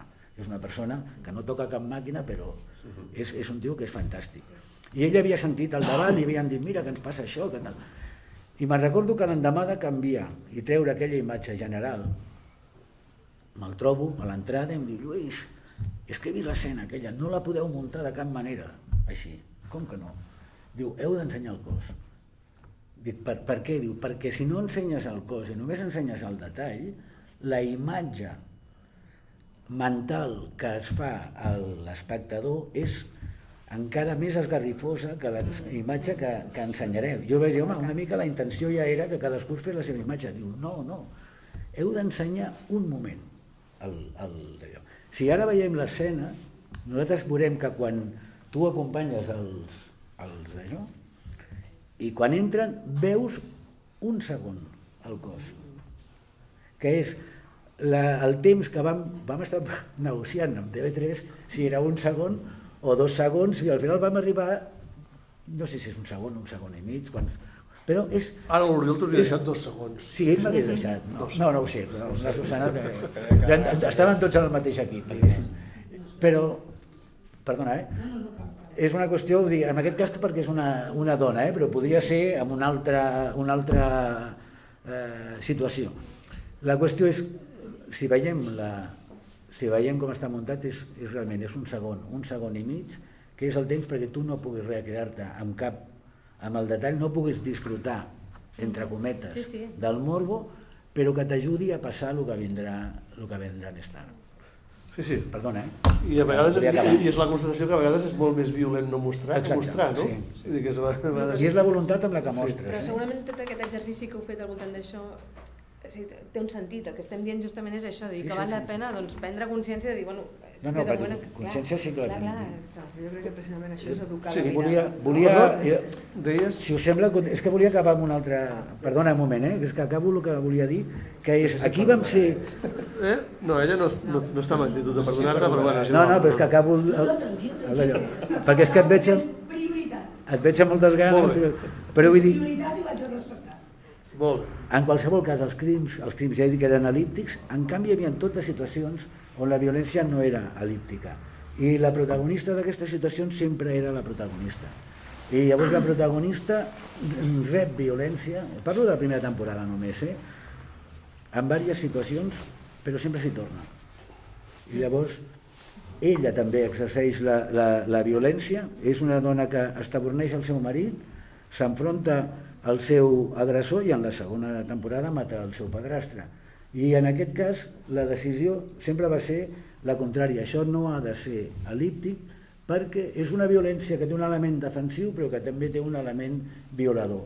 I encertats o no, la decisió a l'hora de mostrar-lo va ser aquesta. Bueno, sí, un segon abans, a Vilanova jo ja sabia que Igualada feia fred, jo em pensava que a l'interior de les cases tenien calefacció, però bueno, no passa res, no passa res. No, és que Igualada sempre em sorprèn. Jo vaig a buscar la meva jaqueta, si no us fa res, perquè m'estic... Sisplau. Sí, us demano brevetat en el públic, sisplau, però endavant. A propòsit d'un comentari que ha fet el Lluís, torna al tema, a l'aspecte del que era tolerable o intolerable, o del que s'ha d'ensenyar, necessitem aquestes paraules, d'ensenyar o no ensenyar, això m'ha reportat altre cop, a insistir, i perdoneu-me, en la importància dels ens que regulen el discurs que es presenta en l'àmbit de la ficció, sigui a la televisió, sigui al cinema. Vull dir, no em vull remetre a posar com a exemple aquells temps de la censura, no hem de prohibir, com tu has comentat, jo us escolto molt atentament, però em reitero en la importància que té la representació, en aquest cas, la regulació, de les persones que han de regular i que fins i tot s'ha d'arribar a una legislació. Oi que ens multen si fem una infracció de trànsit? Oi que, vull dir, hi ha d'haver un major control. És impensable que avui se cuele todo, ara no em surt bé en català, no hi hagi un filtre. Se l'he entès perfectament. Llavors, jo penso que, només vull preguntar-te una cosa, aprofitant que tenim aquí d'allò. Fins on podeu arribar? I com us doneu la mà amb la llei? I quantes dones hi ha dintre? Perquè, clar, l'altre tema, jo no entenc que hi hagi una mirada masculina i una mirada femenina que es puguin fer mal. No ho entendré mai, jo sempre he defensat uns drets igualitaris. Ara, òbviament, hi ha ments que estan malaltes i actuen amb violència, com s'està demostrant amb les esfereïdores xifres. No hem de parlar de violència només el dia de la violència, perdona, les dones ho tenim cada any incorporat aquest tema, perquè ens esfereïm cada cop que en maten a una o que en maltracten a una. Llavors, jo m'agradaria que ens expliquessis una mica, no sé si s'escapa del perfecte. On arribeu, on podeu arribar i què podeu fer, quina plataforma podeu posar en joc de que aquesta psicopatologia acabi d'alguna vegada i se la condemni. No sé de quina manera. Ha quedat clar. Tu volies dir alguna cosa? Jo has aixecat el dit, volies dir alguna cosa? Lluís, tu volies dir alguna cosa? No, després, no? No, després. Sí, com sí. Ivo. No, jo agraeixo. Dona, Ivone, que també No, va al contrari, perquè és que ets... és normal. Ets el seu ídol. Preocupació. No, Al dic cap. contrari, jo crec que és Bueno, exigent amb la... referent, el seu referent. És la clau, és la Sí. clau. Jo penso que és la clau de les possibles Jo solucions. Estupendo. crec que és, i fa Vinga, bé, Ivonne. fa bé de ser exigent i de voler ser exigent amb els que tenim certa capacitat reguladora sobre el tema. Nosaltres com a ENS tenim també capacitat de sanció, amb tot el que signifiqui, no? Saltar-se, per exemple, la llei, no? d'igualtat o la llei que tenen les dones, no? Que no s'exerceixi violència contra elles, i podem actuar amb les televisions, les ràdios, no? I amb tot el que són mitjans que quedin sota aquesta competència estricta que la llei ens dona. Ara bé, tenim grans preocupacions. Primer, perquè el que s'emet per als mitjans audiovisuals no s'emet per les vies que normalment s'emetien, també s'emet la informació per internet, i a internet el que és la ficció, que és el que estem parlant aquí, competeix en un àmbit sobre el qual encara no hi arribem perquè no hi ha regulació, i estem demanant que hi hagi una regulació europea que ens permeti també actuar. Internet és una selva, sobre internet no hi ha regulació, i a internet es veuen coses tan horroroses com quines regles ha de seguir un home per pagar-li una dona i que no es noti. Coses com el càstig està justificat en cas que la dona no et faci cas o no et porti la copa quan l'esperes. Normalització d'insults, normalització del llenguatge vexatori, elements que t'estan dient que la dona no és un ésser humà i no té ni el dret a l'escola, ni el dret a vot, ni el dret a comprar-se un pis. Això circula per internet. Nosaltres això ho hem denunciat, lògicament, ho hem denunciat a la Fiscalia, en aquest cas a la Fiscalia Provincial de Barcelona, igual com també, i feia poc, fèiem un balanç de què havíem obtingut de denúncies en temes de pederàstia contra els drets dels infants. Amb aquests ens hem sortit una miqueta més bé. Nens, dones, són la nostra prioritat. Però en el tema de les dones, com que aquestes pàgines d'internet no sempre s'allotgen en webs ja de l'estat espanyol ni de la Unió Europea i varien moltíssim, clar, això són delictes, perquè per mi, i per nosaltres, quan parlem de violència masclista i està exercida d'aquesta manera, això ja és una violació d'un dret universal. I això nosaltres no podem sancionar. Nosaltres crec que això s'ha de veure sota el que és el jou del Codi Penal. I si qui ha de considerar que això ha de ser jutjat amb el Codi Penal, que aquí nosaltres no hi arribem, com a molt podem passar-ho a tribunals, doncs considera que no hi pot actuar perquè encara els subterfugis de les plataformes no s'hi arriba, això queda impune. Ens preocupa moltíssim. En aquest moment la Unió Europea està revisant la seva directiva, el seu marc legal sobre l'audiovisual, i nosaltres estem insistint moltíssim, tant nosaltres com en col·laboració amb ens europeus que són com el nostre, perquè tinguin en compte internet, què és el que passa a internet, perquè és on ven realment el gruix d'aquest tipus de conductes que creiem que són susceptibles de ser considerades delictives, i aquí estem. I ens preocupa això, que conviuen amb els nous consums de ficció pròpia, que en aquest moment a Catalunya està gaudint d'una qualitat ètica també molt elevada, i no sabem fins a quin punt, i ens preocupa fins a quin punt, una cosa mundialment no pot influir sobre l'altra i signifiqui una rebaixa en aquesta autoexigència de guionistes, directors i de les produccions pel que fa als drets de les dones en aquest àmbit. Lluís. Jo crec que la violència està present a pràcticament tota la ficció, a gran part de la ficció, però jo crec, per un motiu, perquè la ficció el que explica normalment és un conflicte i la violència és la màxima expressió del conflicte. Jo torno a dir el d'abans, si hi ha algun problema en la violència és la manera com la mostres o la voluntat que hi ha al darrere de mostrar violència, perquè pot ser per denunciar o pot ser per seduir a través d'això. I s'ha d'anar molt al tanto amb la voluntat de regular els continguts. Jo amb això no puc estar d'acord, en absolut. Amb això jo crec que és millor que ens equivoquem que no puguem fer les coses, perquè és un tema que fa molts anys que se'n parla dels continguts i tal, i a vegades he pensat, segons com, podíem arribar a un moment en què ningú podria escriure Otelo, perquè dirien no podem ensenyar una escena on es mata una dona i comprendre el personatge i encara que no estigui d'acord amb ell. Es deixen d'escriure moltes coses, també. És a dir, amb aquesta estructura que tenim, que és l'acceptada, la normalitzada, que és que la majoria dels continguts els escriuen els homes, és a dir, aquesta no censura, que jo no estic parlant de censurar res, però es deixen d'escriure moltes coses i una mica com a exemple us explicaré que a Suècia, perdona, no, acaba, potser t'he tallat. No, vull dir que... Pots tallar-lo com vulguis. Ja s'ha entès el que el volia dir. Sí, ja s'ha entès perfectament. No, i a més, molt bé, és que ho has explicat molt bé. El Paco preguntava... Ja tenim una pregunta allà, una senyora... Però espera un segon que acaba la Míriam. El Paco preguntava, i això com es pot canviar? Doncs... Home, estaria bé que la llei d'igualtat fos d'obligado complimiento, cosa que no passa, i que hi haguessin sancions, cosa que tampoc passa. Per tant, tenir una llei de florero està molt bé, però no va enlloc.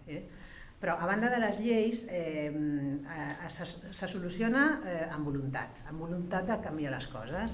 Aleshores, si ens focalitzem en el món audiovisual, us explicaré que a l'Institut de Cinema Suec, fa 5 anys va arribar una dona a la direcció de l'institut i es va adonar que només el 26% de les pel·lícules estaven dirigides per dones.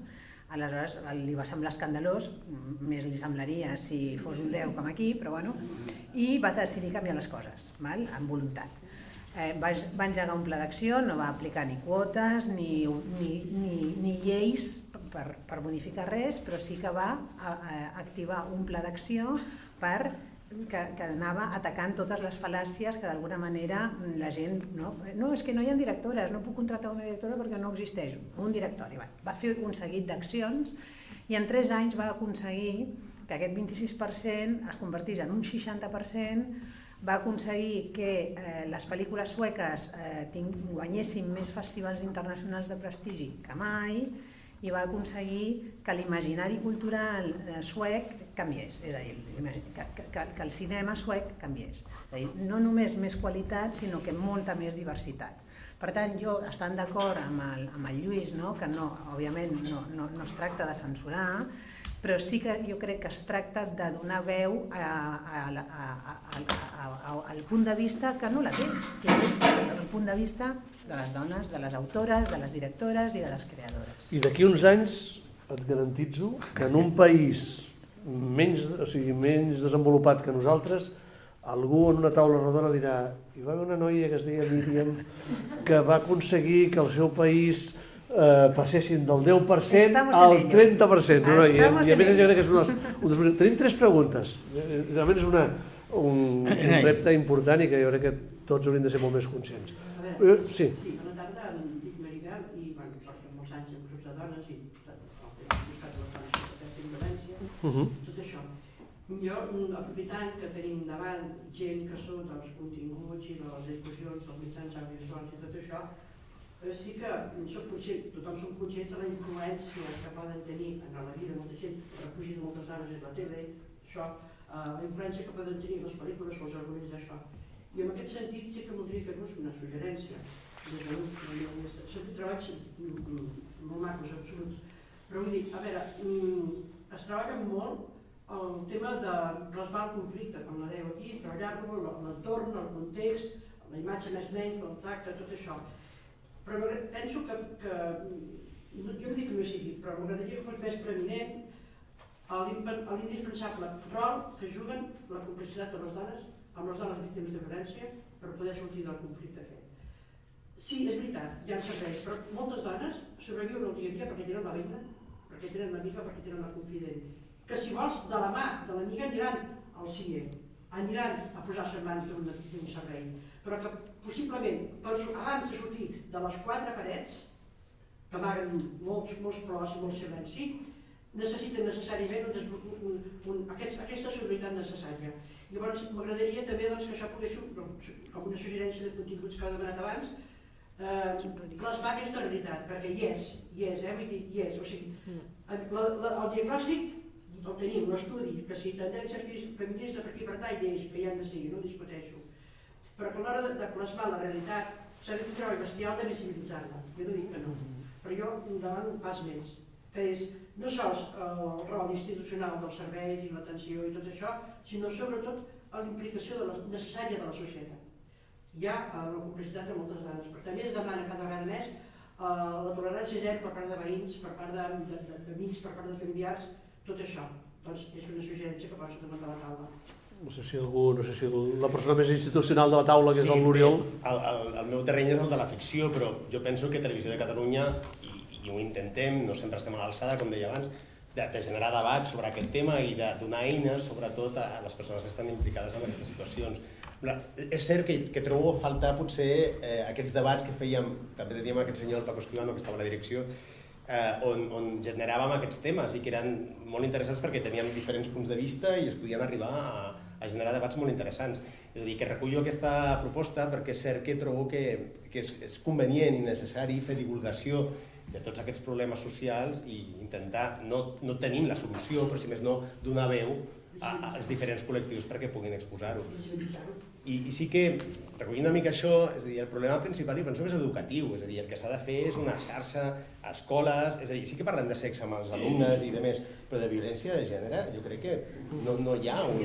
Jo aquí m'atreviria... Jo matisar una mica el que acabes de dir, però sí que és veritat que a les escoles fa falta una educació de base, però hi ha una realitat també, i és que no sabem exactament ben bé que ve de tema ancestral, com ho tenim posat a la mollera, i no hi ha cap garantia de que el que avui eduquem a les escoles el dia de demà els comparteixin un comportament canviat, perquè hi ha fases que el comportament es transmet pel comportament, els hàbits es transmeten pel comportament, no només pel coneixement. I llavors jo ho dic perquè la realitat, avui dia, sí que els infants de demà suposo que estaran més educats per la diguéssim, per cultura i per tot això, però la realitat a la societat, fins i tot dels joves que quan ja deixen de ser joves ara tenen aquests rols que fa anys que es treballa tot això, de la realitat de la societat com a adulta, diguéssim, de la complicitat necessària, que l'entorn li passa a una nena de 16 anys, que a l'escola havia d'ensenyar a fer l'horari, però que l'entorn familiar i social l'ha portat aquest altre intern. Vull dir, no limitar-ho, el tema de... no delegar exclusivament en l'educació. Tenim un parell de preguntes més, però la Roser estava dient que... Si necessiteu, doncs digueu-la, sisplau, digueu-la. A veure, per una banda, l'educació sexual no és obligatòria a les escoles ara a Catalunya, llavors això és un problema. I realment, jo crec que al futur jo no soc massa tan optimista de que tot millorarà, perquè al contrari, està demostrat que per WhatsApps i coses així hi ha molts mètodes de control dintre les parelles, s'està tornant un masclisme estrany però està latent i els nanos ho estan reproduint. I d'una altra banda, només volia fer un apunt, que vostè parla de que s'ha de parlar de la solidaritat i em sembla molt bé, el que també es diu la sororitat, la solidaritat entre dones, està perfecte. També vull, jo que acabo de dirigir una pel·li on hi ha una agressió sexual que es diu Brava, i la recomano, però no, això és un xiste, perquè... No, però es va passar a Igualada aquí fa poc i ja ho han comentat, vull dir, que existeix i tal, però no és per això. No, però pots fer publicitat la que vulguis. Sí, bueno, anem a parlar... Aquí sortiran corrents a buscar Brava als cinemes. Està a internet, bàsicament, ara. Doncs a internet. Però no ho dic per això, ho dic perquè en el meu cas Brava és una pel·lícula que tracta d'una dona que té una vida aparentment feliç i pateix una agressió sexual i a partir d'aquí entra en una crisi, bàsicament aquest és el... Però dic perquè el tema de tractar una agressió sexual i parlar de violència de gènere és difícil, és complicat i sobretot jo m'he trobat en llocs com el Festival de Màlaga que hi ha hagut gent que li ha molestat molt que tractés aquest tema, vull dir que té un preu també, són temes que són incòmodes i dolorosos i jo no en tenia consciència fins que ho he fet i això una psicòloga que tracta amb dones agredides sexualment, que li vaig ensenyar la pel·lícula abans d'estrenar-la i dir què em dius tal, que ens ha ajudat a documentar, ja m'ho va dir, la pel·li està molt bé, gràcies tal, però que sàpigues que estàs tocant un tema que farà mal i que a la gent li incomodarà i m'hi he trobat. Vull dir, no, però que això té un preu també pels creadors, de dir, compte, perquè no és fàcil, perquè estàs tocant on fa mal. Míriam, què passa? Fa mal, dues coses. L'educació és bàsica, evidentment, però aquí no està, jo crec que aquí no està l'origen, diguéssim, del no canvi. El no canvi està en la resistència d'una societat masclista, i dic en el millor sentit del terme, que no té massa bon sentit, però perquè s'entengui, és a dir, una societat dirigida, controlada pels homes, que òbviament no volen que això canviï, és a dir, no volen perdre, diguéssim, terreny, i això genera una resistència fortíssima perquè, i això lliga amb el que acabes de dir, és a dir, és incòmode perquè fa mandra, perquè és un tema incòmode, és un tema que reconeix en tot el seu abast. Clar que reconeix, clar que ara políticament no és correcte dir determinades coses, clar que hi ha una, diguéssim, actitud més o menys procliu a acceptar i a entendre i a intentar canviar les coses, però molt, realment massa suau com perquè les coses de veritat canviïn. I les coses no canviaran perquè no interessa que canviïn. I aquí tenim, per mi aquí està una mica el moll de l'os. I la gent intent també fer molta feina, hi ha col·lectius també molt, no? Sí, però és un tema de força d'equilibris i de forces. La resistència de l'establishment, de l'statu quo, és tan forta i és tan majoritària que per molt que nosaltres, i gràcies per donar-me, diguéssim, ànims per continuar amb la lluita, i gràcies a totes i a tots... Estem amb un esperit revolucionari, estem a tope, amb totes les lluites. I gràcies, diguéssim, a les lluites, i estem aquí i no estem en el punt que estaven en el vídeo, gràcies a totes les feministes que hi ha hagut històricament, és a dir, clar que els moviments fan que les coses canviïn, però mentre hi hagi, diguéssim, la por a perdre el terreny aconseguit-la, al final aquí es tracta, diguéssim, de... l'equilibri. I gràcies per la paciència, perquè fa un de rato que tenen un parell de preguntes, i fem aquestes dues preguntes,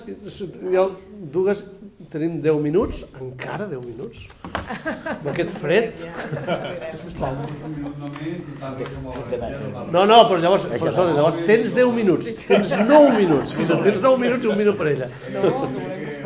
No volen respondre, vale. I felicitar les propostes de càstig ja està bé, no? I sobretot felicitar-vos a les que dieu que no es pot fer ara un hotel, a lo millor. Sí que es pot fer, però de tota manera hi ha moltes coses que no s'han fet. Jo vinc al Festival de Gijón, bueno, a València, per exemple, no es veu nit i dia perquè no es veu TV3. A Movistar sí. Però Movistar... Quan es veia era gràcies a una multada iniciativa particular que, a més, no constava com públic de l'estadística, que veia un programa d'aquell que era tan famós en aquell moment, que després em va anar a Telecinco, no sé com es diu, de TV3. Buenafuente. Com? Buenafuente. Buenafuente, André Buenafuente. Pues André Buenafuente estava sorprès en València perquè un any que va vindre i que no tenien ni idea de quant de públic els seguia a València, no? O sigui, a TV3 no es veu, per tant, ahí ja tenim uns ben durs. Però a més, és que efectivament les dones, la pel·lícula més interessant de Gijón que estava dient era una pel·lícula sobre el vot en Suïssa. El vot de la dona en Suïssa, que no va arribar fins al 81, per cert, va començar en Suïssa i per tant coneix bé el país. En un país que presumís de democràcia, les dones no tenien i estaven igual que en el franquisme. Quan les dones, o ara mateix, per a tindre una casa, tenien que passar per l'home, per el marit o per el propietari. Per tant, només volia dir que són moltes coses, no?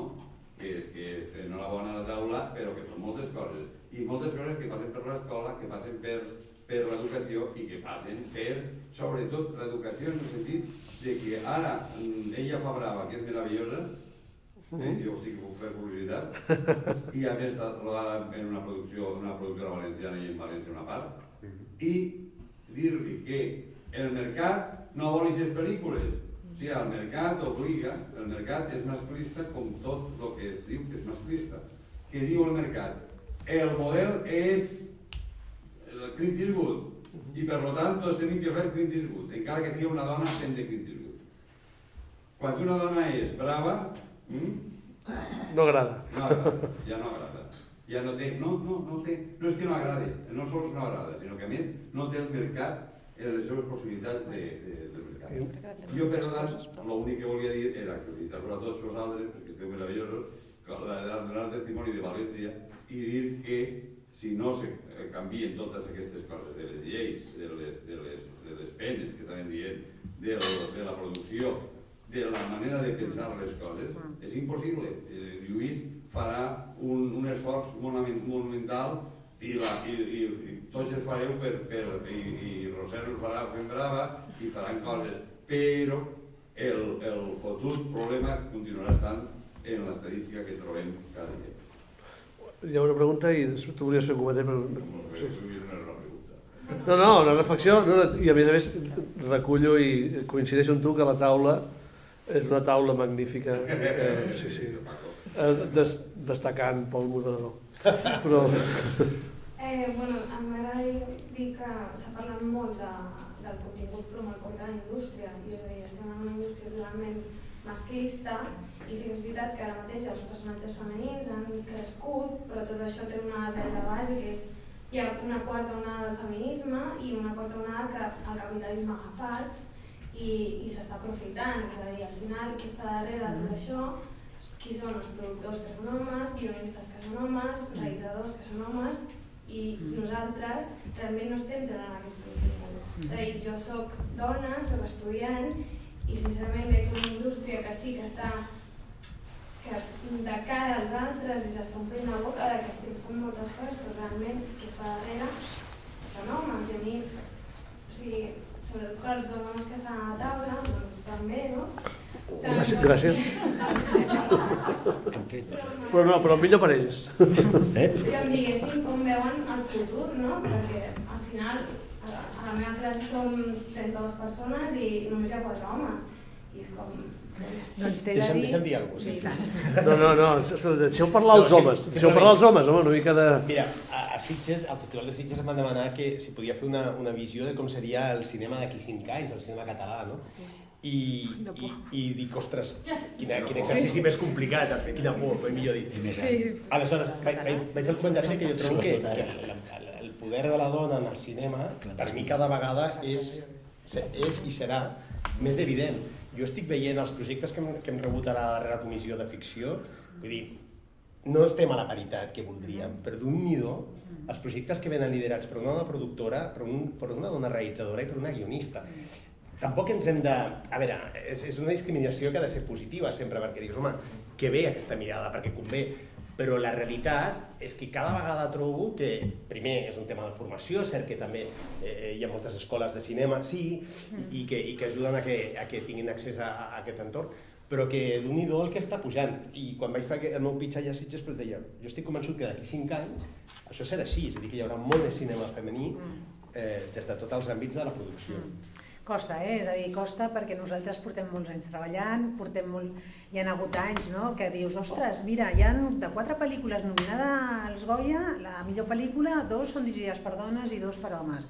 Uau, això ja ho tenim. No, però és que l'any següent hi ha 4 pel·lícules nominades, les 4 són d'homes i amb un contingut molt testosterònic. Els darrers Gaudís crec que eren 7 de les 2 pel·lícules que despuntes i més no vull dir que esteu arrasant. No, perquè hi ha una pel·li que eren 4 directores, ja es compta molt.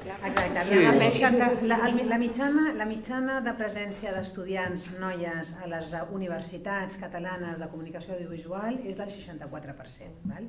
Per tant, hi ha una majoria evident. La pregunta és... Perdona, moderador. No, però si estic jo, això modero, puc parlar jo... Quan això es tradueix a la indústria, aquest 64 es converteix en un 10, 12, 15% en el millor dels casos. És evident que hi ha un problema, és evident que alguna cosa s'ha de fer des de les institucions, des de l'administració, perquè això canviï. Sobretot quan parlem de diners públics, és a dir, com diu la Jane Campion, amb la ingenuïtat, la Jane Campion és una directora de cinema, diu, no, doncs els fons públics, no, ho dic per qui no estigui versat en el tema, Doncs diu una cosa que és molt obvi, ¿no? Los fondos públicos deberían ir al 50% a los directores y a las directores. Això que ella analitza, diguéssim, amb tanta simplicitat, això no passa ni de bon tros. I que passi, i ho dic perquè nosaltres des de l'associació feminista del sector audiovisual hem estat intentant fent aconseguir, durant un any i mig, no ha estat possible. Per què? Doncs per la resistència una mica que parlàvem abans.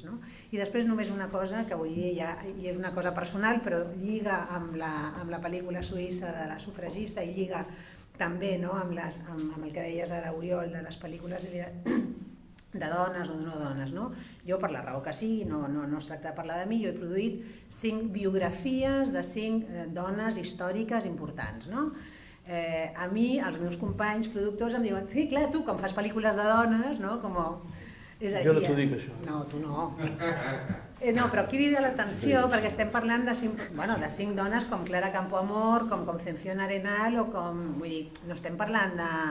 Estem parlant de personatges històrics, no? Com podria ser, no sé, el Serrallonga o qualsevol personatge històric, home. Pau Casals. O Pau Casals, Pau Casals, gran pel·lícula.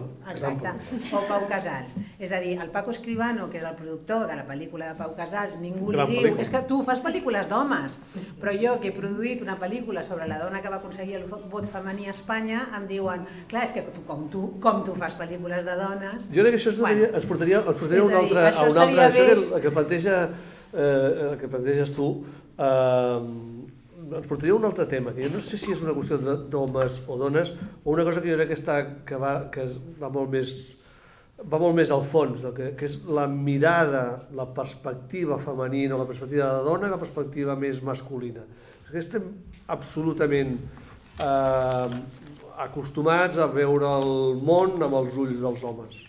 Sí, però això no vol dir que a vegades una dona, perquè a vegades una dona reprodueix aquests esquemes i en canvi, de la mateixa manera com per exemple en els anys 70 a Hollywood, no sé si us en recordeu, en una època que el nou rol de la dona, que als anys 60 als Estats Units la dona va assumir un nou rol, realment hi havia un nou... Fins als anys 60 les grans estrelles de Hollywood eren homes i dones.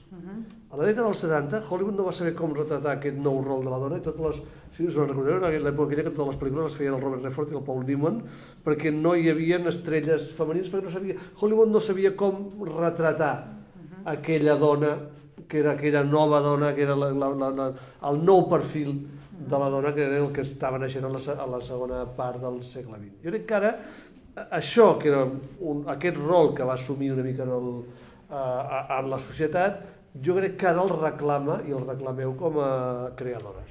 I això és el que crec que hem d'aconseguir. Perdona, estic totalment d'acord. I jo crec que no només de la dona, sinó, com deia ella, de pluralitat de conductes i de maneres de funcionar i de ser, de tendències sexuals, de tendències de tota mena. És a dir, com més plural sigui la visió del món que expliquem, tots estarem més lliures, més relaxats i no seguirem reproduint aquests estereotips. Perdona, i amb això no vull corregir l'aspiració legítima de la Míriam amb la seva creuada per aconseguir que hi hagi que té tot el dret, que hi hagi més dones directores, però evidentment, per exemple, jo crec que la perspectiva amb la qual es va fer el Nit i Dia no és una perspectiva clarament masculina o no sé quina... Crec que és una perspectiva en la qual probablement està influenciada per dir, probablement aquesta mirada més femenina o més de la dona que crec que hauria de ser sensible. No sempre aquesta mirada ha de ser... Normal és que sí, que sigui feta per dones, però també ha d'influenciar també en els homes que escriuen i que... Sí, i a més, i això lliga amb el que ella ha dit, que és molt interessant, que són les noves masculinitats, és a dir, és que no és només... És a dir, hauríem, no sé, a mi m'agradaria, clar, que viure en una altra societat, en una societat on els homes també no tinguin aquests estigmes i has de ser no sé què, i has de... Els rols aquests atribuïts històricament als homes, que ha de fer molta mandra ser home, perquè també, vull dir, no? També esteu obligats... No, està bé, està bé. No, van sotmesos a pressió. No, tu? Igual que fa mandra... El Lluís està encantat. El Lluís, que per mi és la definició de l'home. Claro, aquello de es cosa de hombres, el soberano es cosa de hombres, pues bueno, també, no ho sé, però segur que hi ha molts homes que els hi costa viure com a homes encaixant en una societat que t'obliga a ser d'una determinada manera, no? I a les dones també, és a dir, ens passa a tots, això és transversal, no té res.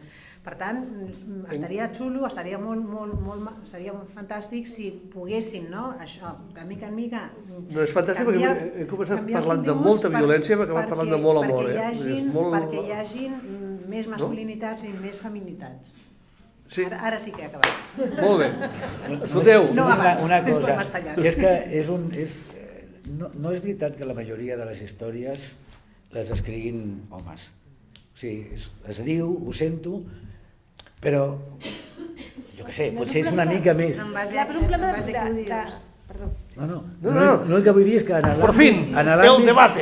l'àmbit del guió, en l'àmbit del teatre, en l'àmbit de la creació literària, això està molt igualat i la presència femenina dirigint equips de guió o participant en els equips de guió és realment alta. I hi ha moltes guionistes... Està estudiat, que no és una opinió. És probable que estigui estudiat, però la meva experiència, que no està estudiada, és que conec moltes guionistes, excel·lents guionistes, que estan treballant, que estan portant equips. Les dues últimes telenovel·les de TV3 l'estan portant equips bàsicament de guionistes. Però és que no és només una qüestió de tu com ets... Però deixeu-m'ho dir, perquè és que si no donarem per fet que totes les... El 15%. Acabo.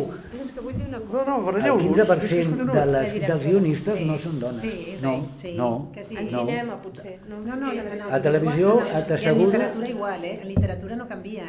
A televisió, jo no sé qui ha fet els números, però només cal...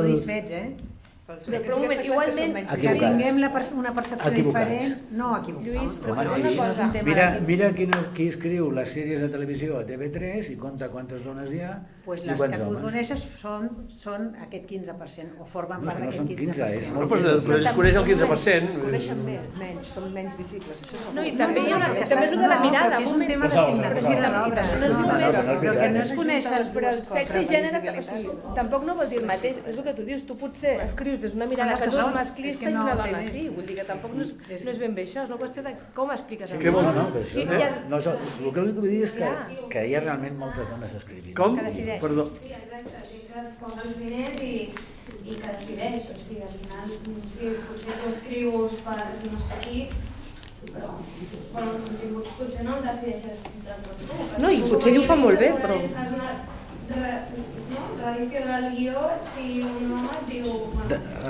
Bueno, ja ho parlarem, però jo, en qüestió de continguts, soc molt dur, de no canviar res. O sigui, entenc que si una cosa està mal escrita s'ha de canviar, però dir el que has de dir procuro que no passi. Jo també volia agafar.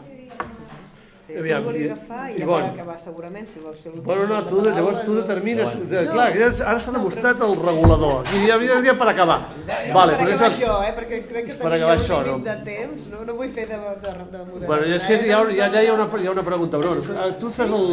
Per no acabar tu, llavors acabarà després ella, bueno, jo acabaré jo dient bones tardes. No, però sobre el tema de continguts, si s'han de regular o no s'han de regular, que semblava que el Lluís deia que els continguts no s'han de regular, crec que no es poden regular els continguts. No, és que ningú planteja això.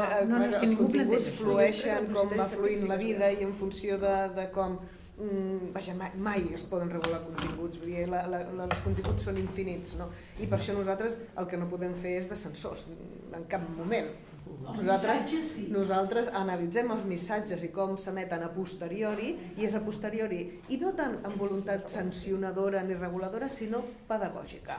Perquè, això mateix, perquè en la pedagogia sobre què és el que es pot mirar o no, jo crec que hi ha el futur en aquest sentit. I també dir que, a veure, demà és 25, no? Celebràvem l'encert de fer aquesta taula rodona, doncs per nosaltres des del Consell de l'Audiovisual cada dia és 25 de novembre, perquè la mirada sobre la igualtat i la mirada per evitar i fer aquesta pedagogia perquè no hi hagi violència de gènere, de cap mena de violència de gènere, i especialment les dones perquè és el més nombrós, però de cap mena, la tenim cada dia. Per nosaltres cada dia és 25 de novembre. I la publicitat infantil no es regula? La publicitat infantil... Perquè reprodueix molts patrons, però que és horrorós. I a més nosaltres cada any fem un informe sobre els patrons en publicitat infantil i a més cada any és públic i a més sí, està regulat en la mateixa mesura que està regulada la igualtat. Tu volies dir alguna cosa? Sí, moltes coses. Moltes, però mira, no pot ser. Com que no pot ser, només diré que jo sí que diria i jo sí que vaig anar a veure Brava. Ostres! Bravo! Ets el públic perfecte. El públic. I què? Va ser tu. Perdona, i què? Has de parlar. I té diverses coses. El cinema estava bastant ple. Per tant, amb el que és Igualada hi havia molta gent, més gent de la que jo m'esperava que hi havia, la qual cosa em va sorprendre gratament. Per tant... Sent un local sense calefacció, com és habitual aquí. Ah, no? Espera, deixa-la que acabi. Nou, perfectament condicionat i amb totes les condicions. I, a més, després de la pel·lícula hi va haver col·loqui en el que també va participar bastant de gent i no soc l'única d'aquí que estava veient Brava, hi ha algú més aquí a la sala que estava veient Brava. I per tant, totes dues m'han interessat, m'han agradat i m'han generat, evidentment, I va agradar, Brava? Va agradar? Em va agradar, em va fer patir, vaig patir molt per la protagonista. No sé per què, no sé, i ara ja me'n vaig, però la Laia Marull va fer també aquella te doy mis ojos i al veure-la vaig pensar, ostres, potser és una actriu que... No, però és molt bona. Bueno, no sé si era, però a mi va fer pensar. Quan parlàveu d'aquesta violència, aquestes situacions que tenim perfectament interioritzades, em venia al cap l'escena del tractor, per exemple, no? Vull dir que és una pel·lícula que jo crec que dona un bon joc i que valdria la pena que es pogués veure en instituts o lloc per poder fer aquest debat, perquè dona... i entens, no? I pateixes amb la protagonista i sobretot amb lo sola que està durant tot el procés, perquè en cap moment ningú l'abraça ni la consola en tot el... Bueno, podia entendre, però em va agradar. I res, dir que a part, a les escoles sí que es fa educació sexual, però no és el programa. No és obligatòria, però... Però hi ha el programa Salut i Escola, que ve del Departament de Salut coordinat amb ensenyament, i aquí sí que es fa tot aquest procés. El que passa és que estic d'acord amb que no n'hi ha prou, i que s'han de fer moltes més coses, i que al final és un tema multipalanca i que s'ha d'actuar a tots els nivells. I jo només al final el que m'enduria d'aquí és que jo crec que tots, cada un al seu lloc i en l'àmbit de responsabilitat que li toca, alguna cosa més del que estem fent, podem fer i ens ho podem començar a mirar d'una altra manera. Jo no veig les coses igual ara que les veia un temps enrere, no em miro igual la publicitat, no em miro igual la tele, faig un anàlisi crític diferent del que feia. I per tant, si jo soc capaç de fer-ho, entenc que tothom pot arribar a veure realment que hi ha coses que no funcionen.